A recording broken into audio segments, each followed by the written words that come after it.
Hey you guys, today I'm talking about Sisterhood of Hip Hop, Season 3, Episode 8. It only had three main characters in this episode. Once again, no Diamond and a little bit of Audra. Um, we're gonna talk about Brianna and Lee Mason. They opened up the show with Trina. They're at her concert and they're gonna perform their song T.O.B., which they say these other bitches. Okay. And I did see the episode, their video on YouTube, and I liked this video. I liked the song. I thought everything was cool. But yeah, and they did everything well, with editing. I don't be knowing, but it looked like everything went okay at the concert. Trina gave them love. She rocked with them out on stage, so everything went well. The other thing with Brianna was she's feeling some kind of way ever since talking to Lee Mason about her uncle or whatever. And so now it was time to sit down and talk with her mom and to tell her mama how she feels.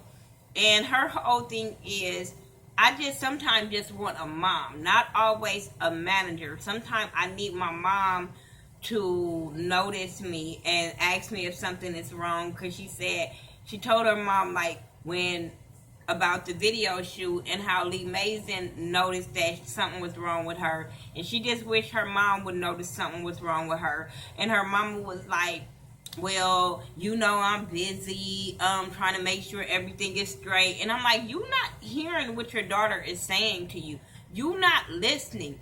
And and she was like, well, I think if something's so bad, my daughter would come to me. And she's like, no, because you always want me to be this strong person and stuff like that. So she's feeling some kind of way. And they talked about that. They also talked about the whole thing with E-Class and how, the direction she wants to take with her music. And they kind of compromise as far as not, putting out a whole thing for free, but putting out certain songs for free and putting the EP on iTunes. See, so it was a compromise, and I'm wishing that her mama had that same compromise when she's in a meeting with E-Class and fight for her artists. Oh, my bad. This hair was irritating me. So, anyway, then they start talking about the uncle and stuff like that. And I'm glad that, her mama, really was there for her when it came to that part, because I understand where Brianna's coming from as far as wanting to go deal with her uncle's death, but that's also the mama's brother. So it's kind of just as hard on her as well. So, but I'm glad the mama was like, okay, I'll go to the cemetery with you. They went to the cemetery to talk to the uncle and stuff like that. And they cried it out, talked it out. It was a sad-ass touching moment. I was so here for it. Every time you get a scene like that, it just takes you back into a space of a family member that you really love and admire and stuff like that. So that was the cool part.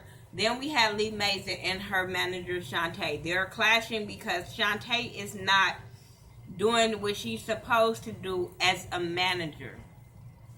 I don't know what all the details of a manager is, or what all details that Shantae plays in a lot of things, because it seems like she's just her manager because they grew up together, but it don't seem like she's that manager like a, who can I say?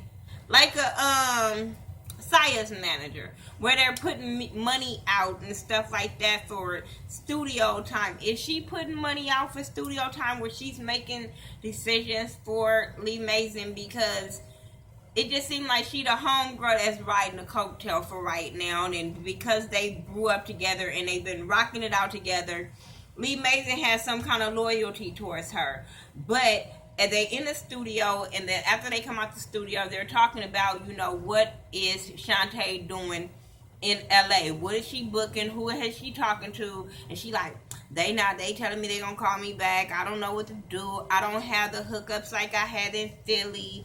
And I'm like, okay, that's true. I understand that, you come into a new town and you don't have the connection you have, but her attitude of, I'm not gonna kiss nobody's ass and try to be cool with people and all that kind of stuff, is a problem. You are somebody's manager. It's not about kissing ass, but you do have to network to get your artist out there. All she wants you to do, you don't have to be going to set up meetings like that one-on-one right now, but you can find out like where the hottest parties are and making sure she's on the guest list to be there so she can start networking and getting her name out there for the LA crowd. It starts small, you know what I'm saying? And just to show her that you're trying would be a plus. But for you to act like I'm telling y'all, she just act like the homegirl that just feel like she should be on because her homegirl is on, but she don't have to do the work for it. But she want the title, she want the power, and that's not cool. So Lee Mason ends up talking to Audra or whatever because they end up talking to, and she talked to Audra about wanting to bring somebody else on and how they end up meeting up with this guy named Charlie Mack that had been working with a lot of people that's in the industry. He's got a name for himself in Philly as well as LA, and she feel like he can take her some places that Shantae can't take her. So she wants to see how can she incorporate him into her team, but she know it's gonna be a problem when it comes to Shantae. And I'm like, girl, this is your career. I understand you have loyalty because you guys have been cool for so long, but when it comes to your career, it's some people that you just have to, say, hey, I'm sorry, we cool, but this is where it stopped. And even as me as a vlogger and new to this YouTube game and stuff like that, and the directions I want to go with my career, I'm understanding that just as well. There are some people that can't go with you in your life because they just don't see the same vision that you have. So I really won't. I just always have a problem with Shantae since the moment I met her. So she ended up talking to Shantae. Shantae feels some kind of way about bringing him on. Feel like they will be pushing her out, that they trying to push her out. And I'm like, you not getting it. She's not pushing you out. All she is saying is we need to have somebody come in to help you. As far as he has the connections on the LA side, you have the connections on the Philly side. So I don't understand what having somebody else come in and help out. It's not, because he's more, I think you intimidated because you feel like he has more connections than you feel like, she's gonna run to him. No, bitch, that's just me step your game up. It's not about that. I really had a problem with her, and I really want Lee Mason to understand, like, if this girl is not willing to compromise and make your career go to the next level, it's time to evaluate some shit.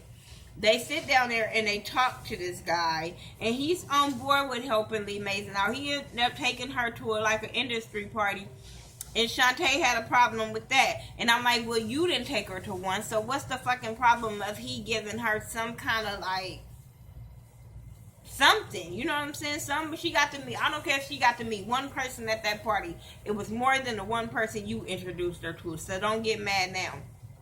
But he is willing to help them, but he also says when it comes to Shantae, I want to work with people that wants to work with me. So if she's not willing to work with me, he don't know what else he can do with her. Shantae over there giving him the stank face is basically saying, I don't know if I really want to work with you, but then when she saw Lee Mason wasn't fit to bite down to her bullshit and was still willing to work with this dude, then she jumps on board. She always do that. She always throw these tantrums, and then when Lee Mason don't do what she wants her to do, then she gets on board. But I'm like, who signs who checks here? That's all I want to know.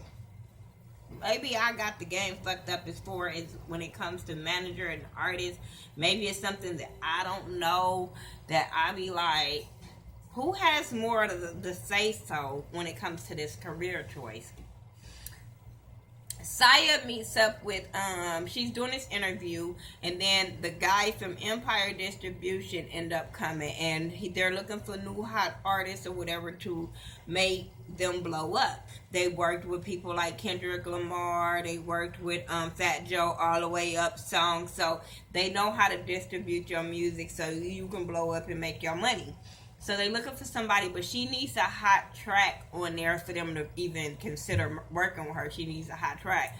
So she goes to Turk to Earth Gotti because she remember him giving her advice and said that he's willing to work with her.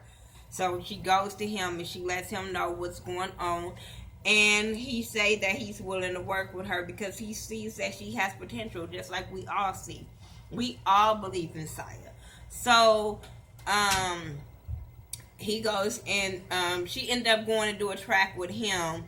And Chink Santana from Love and Hip Hop New York, he used to be on there on, I think, season 4 or season 5. One of those. But he was with Crit That Girl, whatever. He was on Love and Hip Hop New York.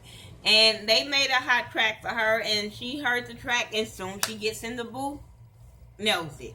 Knows it. And Saya always knows it, and I was here for it. I think it was called Empire, and the people from Empire Distribution got the track. They loved the track, and they willing to make a deal with her on the distribution deal side, and I'm really proud of her. I'm really thinking like I really feel like she can go somewhere with her career because she has the talent. All she needs is the promotional team behind her and stuff like that. And I believe Saya really, really can go somewhere. Her manager always seems like he's on her side. Tank has been by her side so far, as far as financial backing and stuff like that. And the world really believes in her talent. And every artist that she has met have believed in her talent and said she has it. And I'm telling y'all, as a vlogger, I have, from day one of her being on this show, I've always said this girl got the talent, can spit, got the look, every fucking thing. So I just want her to win. Yeah, I love this show. Hope y'all still rocking with me with these reviews for Sisterhood of Hip Hop. But like I said, I really rock with these women on this show. Every last one of them except Diamond. I ain't gonna lie. I just don't fuck with her. But the other women on this show, I rocks with every last one of them. I love their rap styles on every last one of them. Yeah, and I hope you guys support their music just as well. T.O.B. is out in stores. The video is up on YouTube. Make sure you guys checking them out. With Brianna Perry and Lee Mason. I really, really like the Lee Mason verse on that song. Like, for real. She rocks that song out. Make sure you follow me on all social media sites by Thaghettoview, THA, not THE. And I will see y'all next week. And I think it might be the season finale. No, it can't be the season finale. But I'll see y'all next week anyway. Alright, you guys. Peace out.